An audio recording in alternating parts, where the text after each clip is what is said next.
નમસ્કાર દર્શક મિત્રો, આજે આપણે એક એવા મિત્રને મળવા માટે આવ્યા છે કે જેમને કંઈક સમસ્યા હતી અને એ સમસ્યા આજે ઘણા બધા લોકોને સતાવે છે. એવી સમસ્યા છે જે અમે વાત કરી એના ઉપરથી અમને જાણવા મળ્યું. તો સૌપ્રથમ આપણે એમનો પરિચય જાણીશું અને પછી આપણે એમને પૂછીશું કે શું પ્રોબ્લેમ હતો અને એનો ઉકેલ કેવી રીતના મળ્યો. શું નામ છે તમારું? ગામિત વિલાસ શાંતિલાલ. ઓકે, અને તમારું ગામ કયું? ઝરણપાડા. ઝરણપાડા. અને તાલુકો કયો? ઉચ્છલ. અને જિલ્લો? તાપી. ઓકે, તો મને એ જણાવો કે તમને સમસ્યા શું હતી? દાંતની પેડામાં કાયમ સતત સોજો ને પડું નીકળ્યા કરે. પેડામાં સોજો આવે, પરું આવે હા. અને સતત દુખાવો થાય. હા. હવે આ સમસ્યા કેટલા વર્ષથી હતી પહેલાં તો એ જણાવો. લગભગ 30-29 વર્ષ. 30 થી 29 વર્ષ જૂની સમસ્યા હતી. તો જ્યારે આટલા વર્ષથી આ સમસ્યા હોય તો સ્વાભાવિક છે કે આપણે કંઈ ને કંઈ સારવાર કરાવતા હોઈએ. તો શું કરાવતા હતા સારવાર તમે? જ્યારે વચ્ચે કંઈ બી આમ પ્રોબ્લેમ આવે તો દાંતના દવાખાનામાં જઈને સારવાર લીધેલી. શું સારવાર લીધેલી? દાંત સાફ કરાવેલા. હા હા. એમાં વર્ષમાં 2 વખત સાફ કરાવવા જ પડે એમ. ઓકે. જો નહીં કરાવે તો પાછી તે જ સમસ્યા. અચ્છા, હા. એટલે કે વર્ષમાં 2 વખત ક્લિનિકમાં જવું પડે, હા, 6 મહિના. ડેન્ટિસ્ટ પાસે. હા. અને ત્યાં જઈને આપણે જે પણ ક્લિનિંગ કરાવવું પડતું હોય એ કરાવવું પડે. હા. અને આવું કરાવ્યા પછી 6 મહિના સુધી સારું રહે, વળી પાછું જવું પડે. હા. એટલે 10મા ધોરણમાં ભણતા હતા ત્યારથી જ આ ટ્રીટમેન્ટ ચાલુ કરી કે ના, કેટલા વર્ષ? એ લગભગ 10 વર્ષ પછી ટ્રીટમેન્ટ કરાવી. અચ્છા, એટલે છેલ્લા 20 વર્ષથી તમે આ ટ્રીટમેન્ટ સતત ચાલતી હતી. તો એનું કોઈ કાયમી ઈલાજ કાયમી ઈલાજ તો નથી થયો. નથી થયો. બરાબર છે. અત્યારે હાલમાં કેવું છે? હાલમાં આ જે પેસ્ટ ખરું ને, કયું બતાવજો ને. કલ્પેશભાઈ પાસેથી લીધેલું. ઓકે, આ જે નેટસપ કંપનીનું હર્બલ ડેન્ટલ પેસ્ટ છે, આનો તમે ઉપયોગ કર્યો. હા, કોની પાસેથી મેળવ્યું તમે? કલ્પેશભાઈ પાસેથી. કલ્પેશભાઈ, એટલે અહીંયા જે આ બેસેલા છે એમની પાસેથી. હા. હા.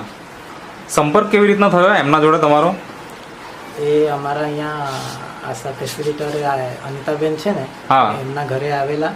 અચ્છા. પછી એમણે અમને વાત કરેલી ઓકે, ને એમના દ્વારા કોન્ટેક્ટ કલ્પેશભાઈનો થયો. હા.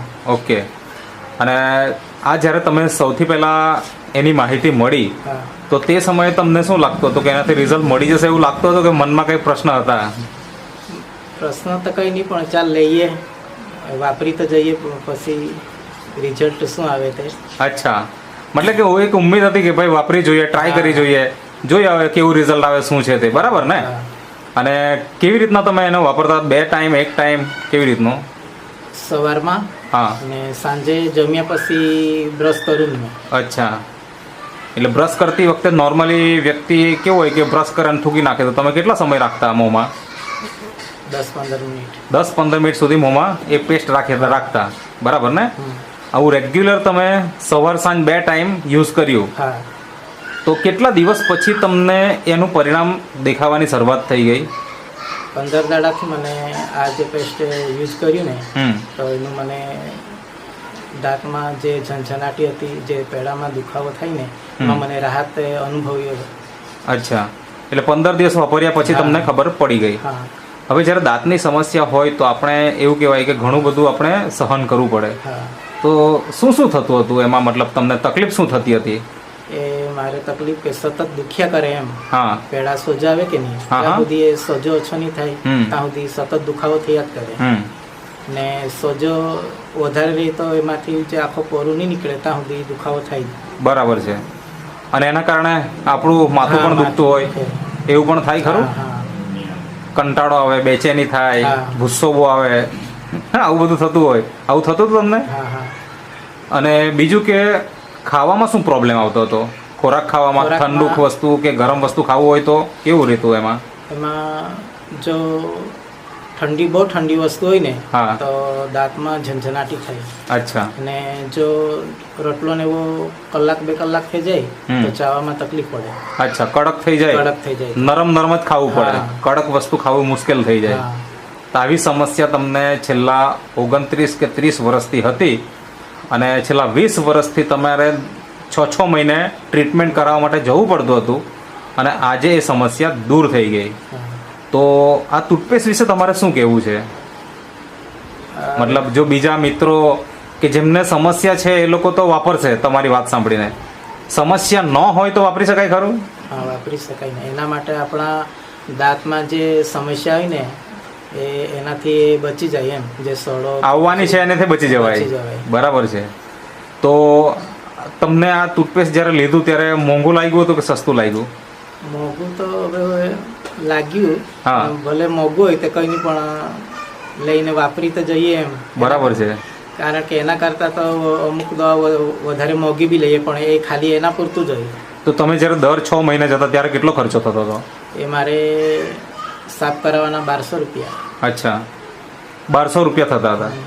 એટલે 6 મહિને 1200 રૂપિયા, એટલે વર્ષમાં 2400 રૂપિયા તમારે ઓછામાં ઓછો ખર્ચો. એ સિવાય બીજો કોઈ ખર્ચો થતો દાંત માટે? બીજું તો કંઈ નહીં. ઓકે, તો મતલબ 2400 રૂપિયા તમારા હવે બચી જશે. દાંત પણ સારા છે. અને અત્યારે હાલમાં તમે ઠંડી વસ્તુ કે એવું ખાવાની ટ્રાય કરી ખરી? ખવાય. અચ્છા. અને હવે જ્યારે આપણે રોટલી થોડી ટાઈમ થઈ ગયો હોય, કડક થઈ ગયો હોય તો ખાવામાં હવે અત્યારે કેવું છે? ખવાય હવે ખવાય છે. તો 2 વાગ્યા પર ડ્યુટી પર જાઉં ને હા. તો 10 વાગે 10:30 વાગે આવીને બી ખાઓ. અચ્છા. અને પહેલા નહીં? પહેલા તો નહીં. બિલકુલ નહીં ખવાતું એ રીતનું. તો બહુ જોરદાર રિઝલ્ટ મળ્યું.